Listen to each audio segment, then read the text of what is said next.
Our last lecture brought our series of studies of famous Romans dealing with the Second Punic War to its end. It ended in the dramatic Battle of Zama, in the conflict between the figures of Scipio and Hannibal. We ask ourselves the question, why Rome won this war, a decisive event in world history? Certainly there are material factors. The manpower resources of Rome, drawing upon the Italian Confederation, were superior to those of Carthage. Rome's naval superiority played a critical role.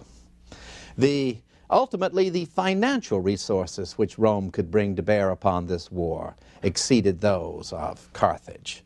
But those are not absolute answers. And for the absolute answer, I would go to a rather old-fashioned notion of character. The Romans won because of their character as a nation and as individuals, their perseverance, their confidence in their cause. And nothing is more telling than the point we made at the end of our lecture.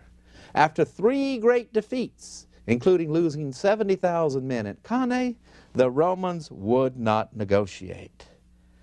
And Carthage, after the great defeat at Zama, surrendered. Ultimately as well, the Roman system produced the superior general. We might compare Scipio and Hannibal, 2 of the greatest generals in history. And it is interesting that history is always much more interested in romantic losers. They are interested in Napoleon rather than the Duke of Wellington. They are interested in Robert E. Lee rather than in Grant. And they are interested in Hannibal rather than Scipio. But in fact, just based on the most fundamental of criteria, Scipio won and Hannibal lost. Now, Hannibal was a master tactician. He was wonderful at winning battles, and yet Scipio, learning from his tactics, was able to defeat him tactically at Zama. Both were superior at logistics, keeping their armies fed and supplied. Both were very good battlefield commanders. Scipio, above all, so cool and calm there at Zama, regrouping his forces. But it is strategy that ultimately counts, because the final issue is who wins the war. And Hannibal failed to develop an adequate strategy to defeat the Romans, whereas Scipio not only developed the strategy that defeated Carthage, he laid the foundation for the Empire of Rome. Because as this great struggle continued, the Roman leadership in the Senate became more and more convinced that never again must the Roman people be placed in such a position of danger, of absolute extermination. Remember their fear after Trasimene? If they still existed 5 years after that date. Well, they not only existed, they won, and they used this victory to go on to become masters of the world. Again, it's a bit like an individual, you know. You can have a challenge, and you can either be crushed by that challenge, you can meet it and learn little from it, or you can rise to that challenge in such a degree that you go on to be greater than you ever were before. And that is what the Romans did. You see, the Romans in 201, after the defeat of Carthage, were very much like the Americans in 1945. A mighty military machine, triumphant over a tyrannical foe. But the Americans stepped back. They demobilized their armies. These mighty airplanes went literally from the assembly line to the junkyard. The atomic bomb put the Americans in a position no nation had ever known before. We won't ask what the Romans would have done with the atomic bomb, we know. But the Americans stepped back, and they allowed a power, the Soviet Union, every bit as evil as the Nazis had been, to dominate Europe for years to come. The Romans instead, no sooner had they defeated Hannibal than they looked to the eastern Mediterranean, to the kingdoms of Macedonia, the kingdom of the Seleucids in Syria, to Egypt under the Ptolemies. Powerful kingdoms, well organized and administered, much wealthier than Rome, with superb professional armies. They were not yet a threat to Rome, but Rome understood that the essence of power and securing power and maintaining power is to strike before your enemy is your enemy. And one by one, in a series of campaigns, the Roman Senate brought upon war with each of these powers, superbly playing the diplomatic game, dividing and conquering between the smaller and greater powers of the Greek or Hellenistic world. And by 167 BC, after its defeat of Macedonia, Rome was absolute master of the world. It was the only superpower. Now, in this rise of Rome to absolute mastery, Carthage had been a loyal ally of the Roman people. Its surrender terms declared that Carthage was to be a complete dependency of Rome. It could not make war outside of Africa under any circumstances, inside of Africa only with the permission of the Roman people. It had sent supplies and sent ships, merchant ships, to aid the Romans in these conquests of the Mediterranean world. It is interesting that in this aftermath of Zama, neither Scipio nor Hannibal played a great role. When Scipio returned to Rome after Zama, he found himself confronted by enemies, senators like Marcus Porcius Cato, who feared and resented his power. He was given some commands, but always fairly subordinate. And Hannibal returned to Carthage, determined to raise his nation up out of defeat. He was elected as a magistrate, reformed the corruption in government, and for his services was driven into exile. And so he made his way to the court of King Antiochus, king of the Seleucid domains in Syria, just at that very moment about to make war with the Romans. And he offered to serve him in any capacity. And it was to King Antiochus that Hannibal told the story of his father having him swear eternal hatred to Rome. But Antiochus as well was suspicious, and while accepting Hannibal as a general, never gave him much of a command either. But in the course of this war with Antiochus, Scipio and Hannibal met one last time. The son of Scipio had been taken captive, was a prisoner of war, and Hannibal had him returned. And he asked if he could meet with Scipio one more time. And so the two of them met and walked along a bit and talked about the Battle of Zama. Scipio very courteously thanking Hannibal for returning his son. And then Scipio said, "I have always wanted to ask you something, Hannibal. I admired and learned so much from your tactics. Who would you say was the greatest general in history?" "Alexander the Great." Yes, I would accept that. Who do you think Hannibal was the second?" "Oh, I think it was Pyrrhus. Remember, we studied him in our famous Greeks course. He was a master of warfare." "I see. Who was the third?" "Me, Hannibal." "Oh, okay. Well, where would you have ranked yourself if you had beaten me at Zama?"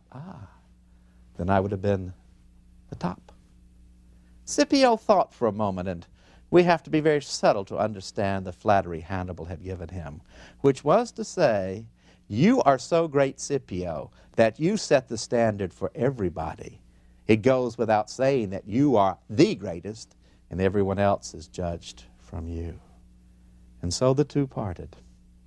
Scipio would go back to Rome and be faced by charges of embezzlement while on campaign, embezzling public funds. Sounds like today, doesn't it? And he went before the Roman people, and instead of showing his account books the way he was supposed to, he tore them up and then walked up to the temple of Jupiter Optimus Maximus, followed by the Roman people. And Hannibal would go off into exile, farther and farther away, until at the court of the king of Bithynia, he would take poison rather than surrender to Roman police who had been sent after him. Both Scipio and Hannibal dying in exile. Scipio at his villa in the south of Italy, Hannibal along the Black Sea in the same year, 183.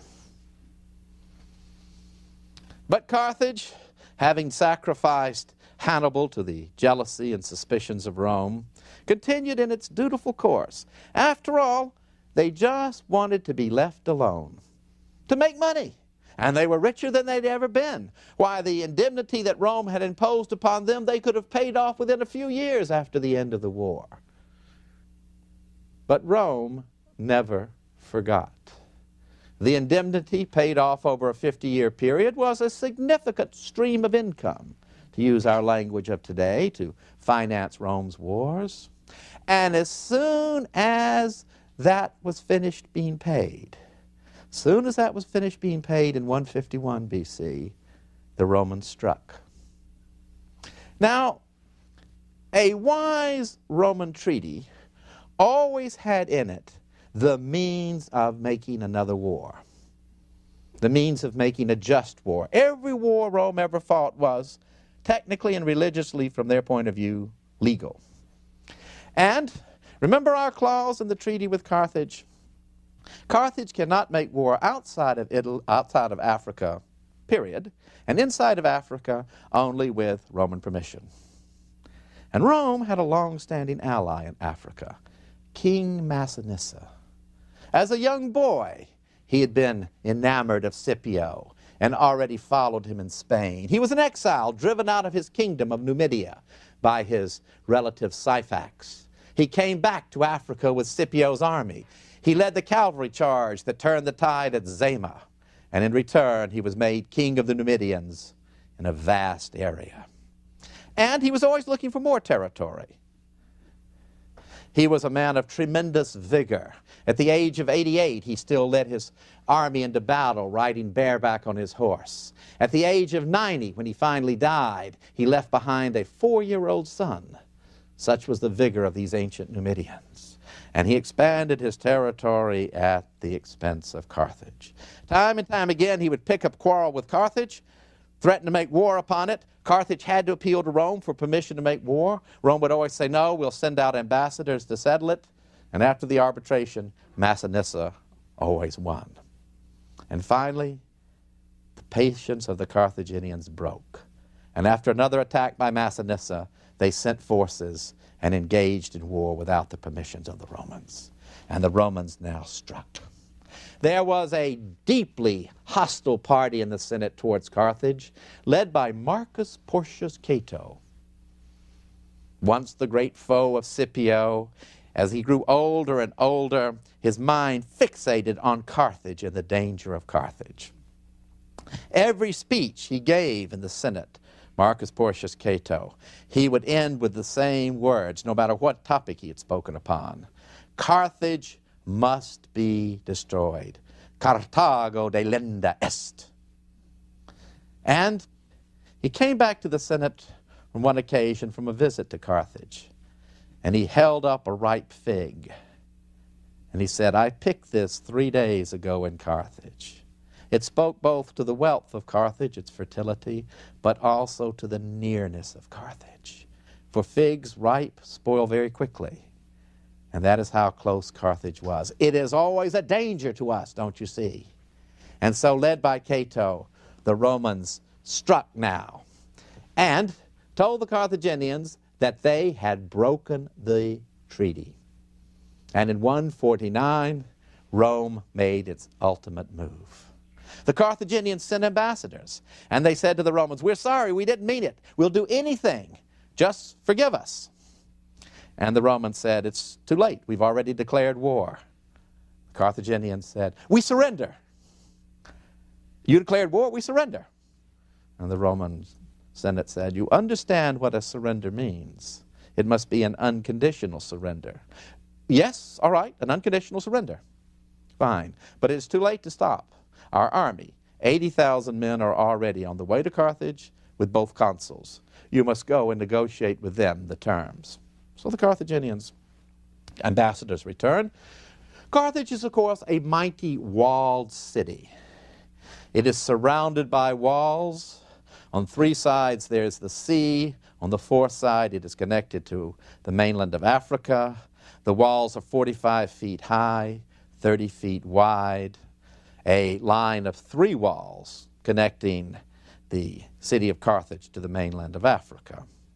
So it is strongly fortified, and the Roman army was encamped outside these walls with its 2 consuls, Manilius and Censorinus. And Carthage sent out from the walled city ambassadors to treat with the consuls. And the consul said, "We understand that you have already surrendered." And the ambassador said, "Yes." "All right, to show your good faith, you must give us hostages." Well, 300 hostages taken from the children of your senators, and they will be sent to Rome for safekeeping. And so amidst the weeping of their mothers, the sorrow of their fathers, these 300 children were taken and sent to Rome. "Now, Carthaginians," said the Romans, "if you are truly serious about having peace, disarm, unilaterally disarm." "But what would we do if Massinissa attacked us again?" "The Roman people will take care of you." And so all their weapons were taken out. Vast quantities of breastplates, spears, swords, catapults, and Carthage was stripped of all its weapons. And then the consuls made their next demand. "In dealing with unpleasant business, it is best to be brief as possible," Censorinus, the consul, said. "You are to move away. Carthage itself is to be destroyed. You may move away anywhere as long as it is 10 miles distant from the sea." "But you promised us if we carried out all of these demands, you would spare Carthage." "No, we are sparing the Carthaginian people. You are Carthage. The city is just walls, and we plan to tear it down." "But you can't. You are clearly, in the spirit of things, breaking your word." "Don't tell us we are breaking our word. Everything is absolutely legal. And besides," said Censorinus, who was quite an orator, "it's better for you not to be near the sea. The sea has only brought you trouble. You know, if you'd not been near the sea, you never would have got into wars with us in the first place. Live on farms. It's a much better way to live." "Yes, but in the interior of Africa, of North Africa, it's a good place to live." Well, the Carthaginian ambassadors fell down upon the ground. They beat their heads upon the ground, weeping. But the Romans could not be moved, for these were, in fact, their secret instructions from the Senate. All along, the Romans had planned this. And so the Carthaginian ambassadors went back. When they told the citizens of Carthage what the Romans intended, they were torn limb from limb by the outraged fellow citizens. But then the Carthaginians decided to fight. They shut their gates, and they began to make weapons. They began to collect an army of upwards of 30,000 men. They made shields and spears. They made swords and breastplates. The women cut their long black tresses to make the fibers for catapults, for the torsion element in catapults. And they determined to resist. They vested military authority in their general Hasdrubal, another Hasdrubal. And the Roman army set about to capture this powerful city. And such were the walls of Carthage, such their determination, such their efficiency in turning out weapons, why even the roofs of the temples, which were made of bronze, were stripped down for material to make weapons, that the Roman army could not capture the city. And the war dragged on, 149, 148, and still the city had not been captured.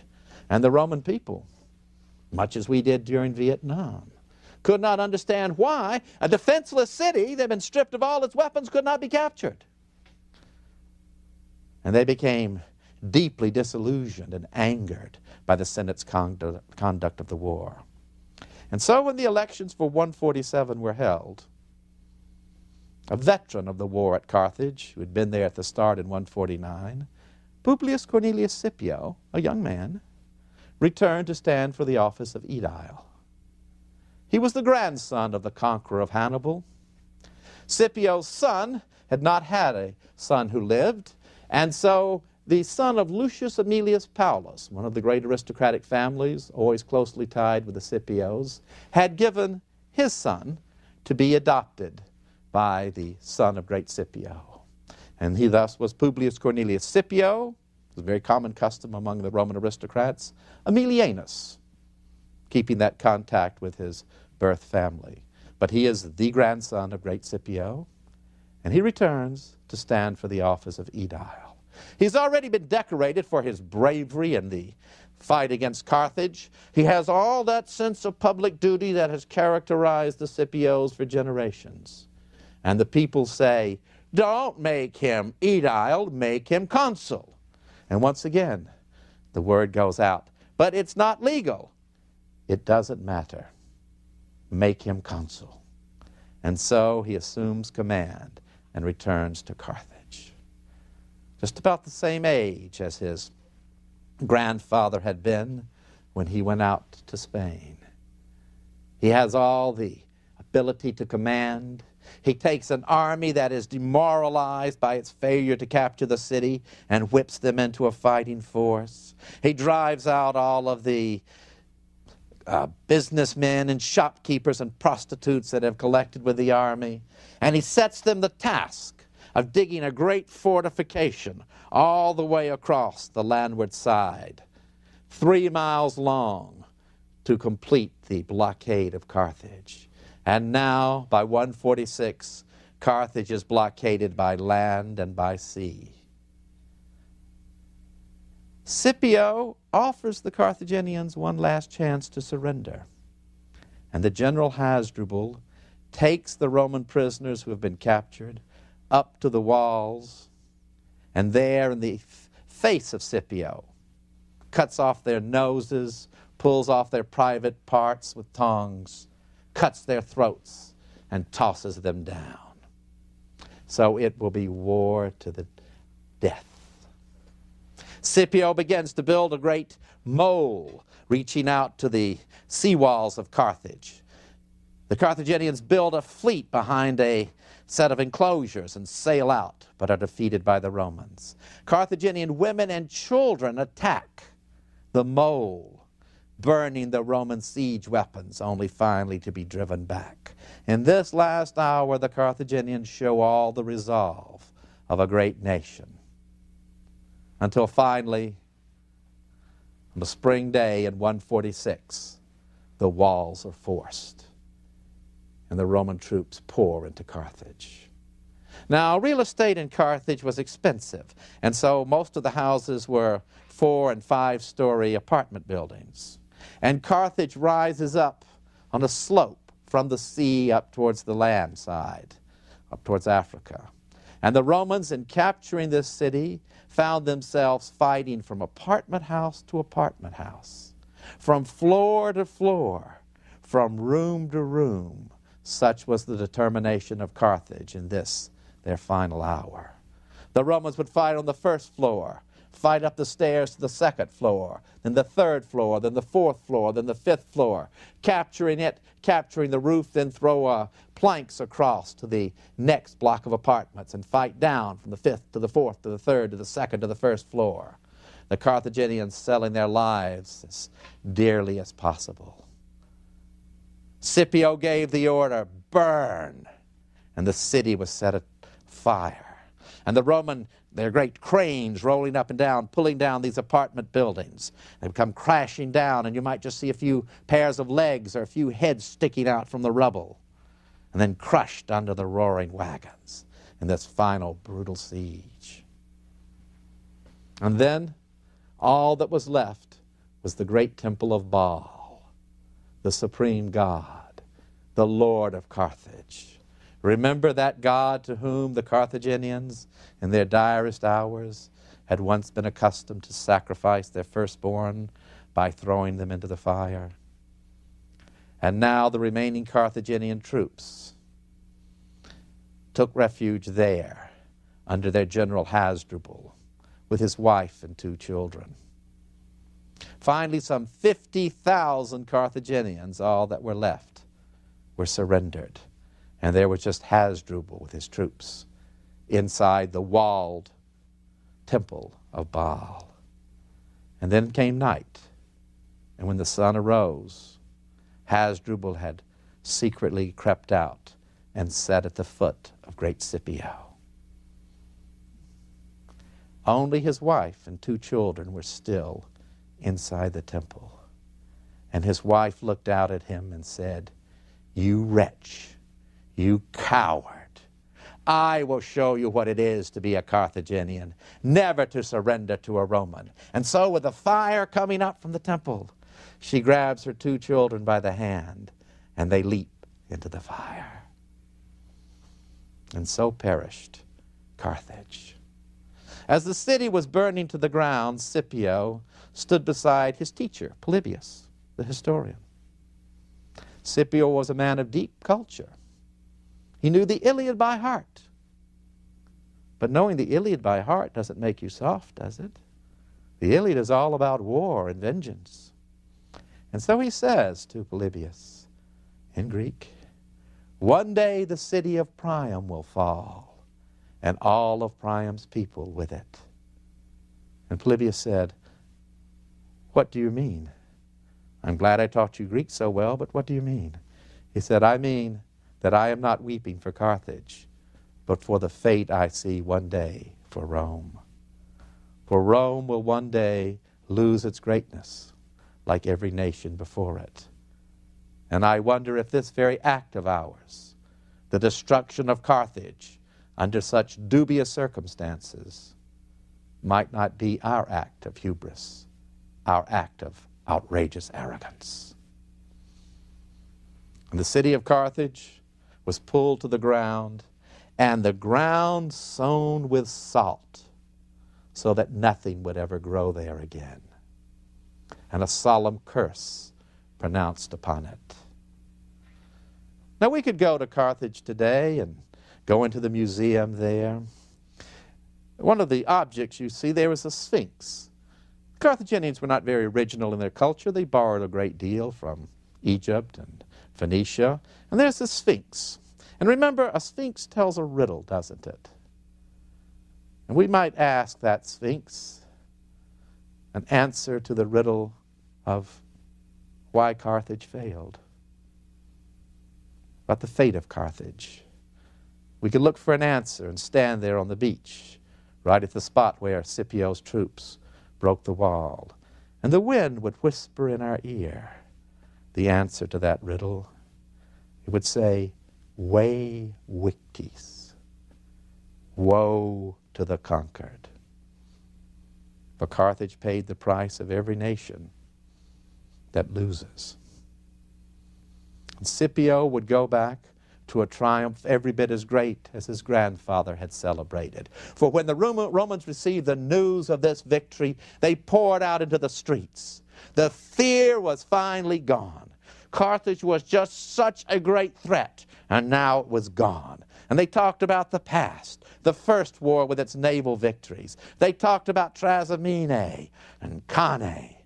And now they talked about the final destruction of this age-old enemy.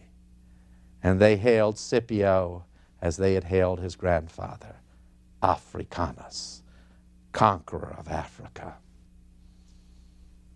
Unlike his grandfather, the younger Scipio was a master diplomat in dealing with the Senate. He would go on to hold other commands, and once again show that resolute valor which is the hallmark of the Roman aristocrat. He spoke fluent Greek. He knew Greek literature. He surrounded himself with a group of intellectuals like Polybius, like the Stoic philosopher Panetius, who taught the stern code of do your duty, who also taught that all men were created equal. But this did not mean they were not reduced to slavery, for that was not the law of God, but the law of man. He would conquer the city of Numantia in Spain and bring that peninsula once and for all under Roman domination. Burn it to the ground, Numantia, and sell its citizens into slavery. But all that time he pondered how, as a statesman, he might prevent Rome from going the way of other nations. He sought to clean up what he saw as the growing corruption in the Roman political life. He worried about the demands of Italians for citizenship. The allies of Rome who had helped it gain this empire now wanted to be full citizens. He disapproved of violent attempts to transform the government of Rome, but he sought through the system to cleanse it of its impurities. And on 129 BC, on the morning when he was supposed to go to the Senate and make a major speech on granting citizenship to the allies, he was found dead in his bed under mysterious circumstances. But the worthy heir of that great tradition that went back to his grandfather and to his great-grandfather, and that would be passed on to his cousins, Tiberius and Gaius Gracchus. And to them we will turn in our next lecture.